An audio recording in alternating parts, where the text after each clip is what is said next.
Assalamualaikum warahmatullahi wabarakatuh. Salam sejahtera bagi kita semua. Om Swastiastu, Namo Buddhaya, salam kebajikan, Rahayu, Rahayu, Rahayu. Selamat malam, dimanapun kamu berada saat ini. Semoga kamu sedang dalam keadaan cukup tenang untuk mendengarkan podcast malam ini. Saya rekam atas permintaan seseorang melalui Instagram.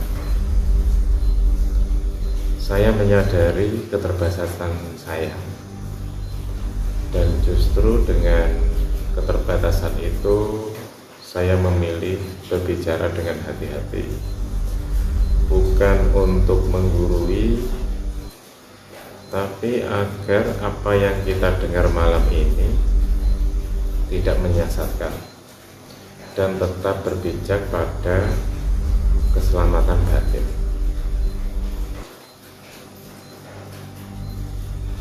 Dia bercerita tentang saudaranya yang mengalami kondisi fisik dan mental yang menurun, sulit tidur, sering gelisah, tubuh terasa lemah, dan pikirannya dipenuhi rasa takut yang membuat situasinya semakin berat. Nah, orang-orang di dekatnya meyakini bahwa ia sedang terkena santet. Malam ini saya tidak akan mengajak Anda untuk percaya atau tidak percaya.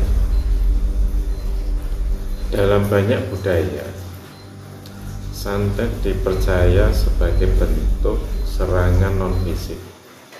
Ia diyakini bekerja lewat jarak, niat buruk, dan perantara tertentu. Gejala yang sering diceritakan masyarakat antara lain tubuh tiba-tiba lemas, rasa panas atau dingin yang tak biasa, mimpi buruk yang berulang, perasaan seperti diawasi atau tidak sendiri. Keyakinan ini tidak muncul secara tiba-tiba. Ia diwariskan, diceritakan, dan diyakini dari generasi ke generasi. Dan bagi banyak orang, keyakinan ini terasa sangat nyata. Tapi ada satu hal penting yang sering luput kita sadari.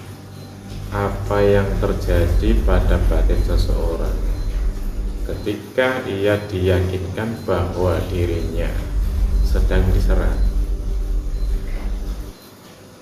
Ketika seseorang percaya bahwa dirinya dalam keadaan bahaya, tubuhnya tidak menunggu bukti, sistem saraf langsung aktif, nafas menjadi pendek, otot menekan, pikiran sulit diam.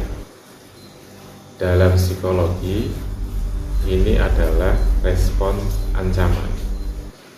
Masalahnya, tubuh tidak bisa membedakan apakah ancaman itu nyata secara fisik atau lahir dari sugesti dan ketakutan. Maka gejala yang muncul terasa sangat nyata, dan ketika lingkungan ikut menguatkan keyakinan itu, ketakutan menjadi semakin dalam. Yang melemahkan seseorang seringkali bukan serangannya, tapi hilangnya rasa aman dalam diri.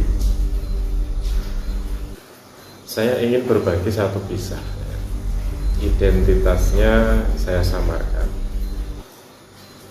Seseorang, sebut saja Mawar, datang dengan kondisi mental yang sangat rapuh. Tubuhnya gemetar, sulit tidur, dan ia yakin dirinya disantet. Keyakinan itu tidak berdiri sendiri.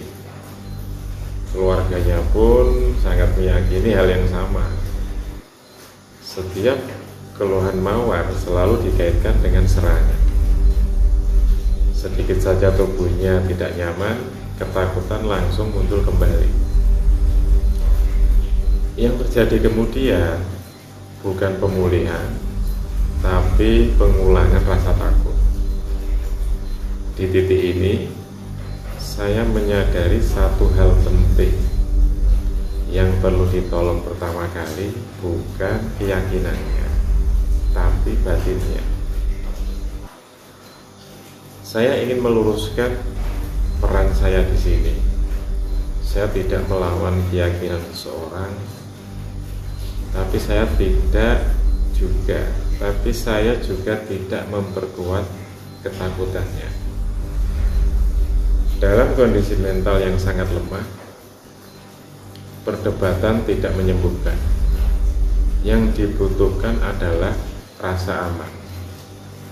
Maka fokus saya adalah menciptakan trigger ketenangan.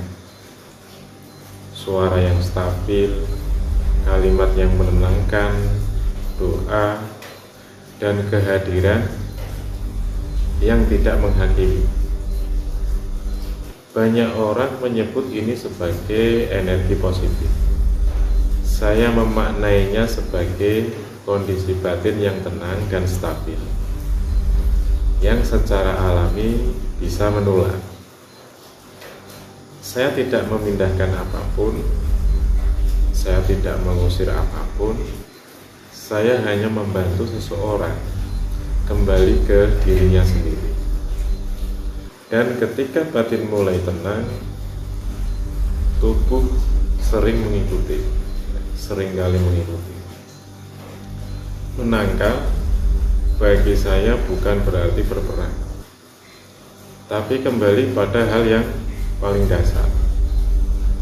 Nafas yang teratur, pikiran yang tidak dipenuhi ketakutan, dan batin yang merasa aman. Apapun keyakinan Anda, ketenangan selalu menjadi benteng pertama. Dan ketika kondisi sudah mengganggu fisik atau mental, mencari bantuan profesional adalah bentuk ikhtiar, bukan tanda kelemahan. Podcast malam ini bukan untuk menakut-nakuti, tapi untuk mengingatkan bahwa seringkali yang paling melemahkan manusia bukan sesuatu dari luar, melainkan ketakutan yang dibiarkan tinggal terlalu lama di dalam diri. Terima kasih sudah mendengarkan. Semoga malam ini batin Anda sedikit lebih tenang. Assalamualaikum warahmatullahi wabarakatuh.